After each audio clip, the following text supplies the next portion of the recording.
Tonight I'm going to talk about the Pope Lick Monster. Now, the Pope Lick Monster has several origin stories, from a circus train in the area being struck by lightning or some other freak accident to happen and allow one of the sideshow attractions to get loose, to a unscrupulous farmer in the area who either did rituals or some other kind of experimentation, and I'm leaving that very loosely open to interpretation for how that you would come up with this byproduct. But the Pope Lick monster is described as having cloven hooves and a goat or sheep-like appearance from the waist down, very tall and muscular, and has a human-like appearance from the waist up, aside from, of course, the prominent horns and the greasy hair, which matches the greasy fur, which is also described as goat or sheep-like. And he also, if that isn't terrifying enough, he also is said to wield a rusty axe. So he haunts the area of the Pope Lick Creek train trestle, and that might be the most terrifying aspect of this story, because it is a 90-foot drop down into the Pope Lick Creek underneath, almost 800 feet long, and no railing or anything on the sides to step off onto if there's an oncoming train. So the trestle itself might be just as scary as the legend, but the legend has it that the monster can mimic or imitate the voices of loved ones, friends and loved ones, trusted voices.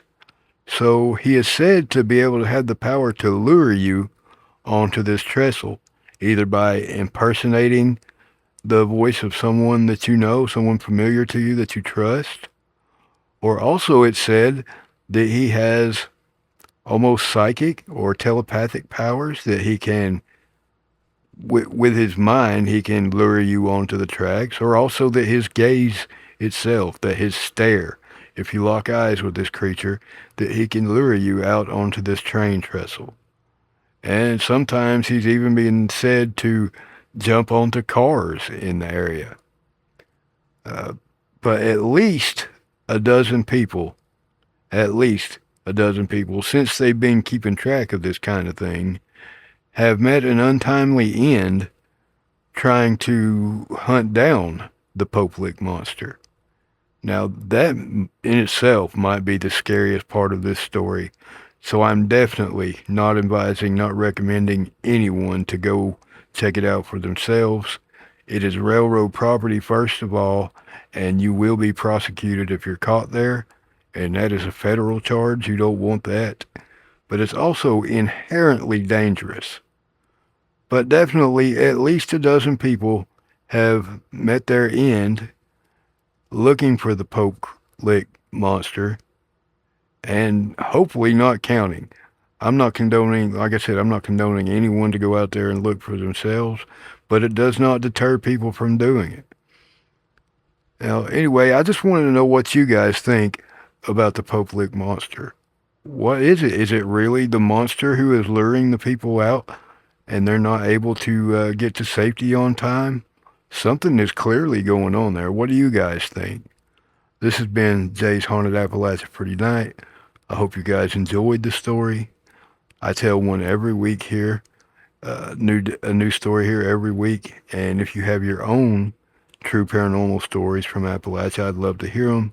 My email is visible in my bio here. You can also just message me direct. However you want to get to me, you can just get to me. And you can remain anonymous also if you prefer. You can totally remain anonymous, or you can claim full bragging rights. That's up to you. But again, that's been Jay's Haunted Appalachia for this week. I hope you guys enjoyed it. Keep Appalachia haunted, y'all.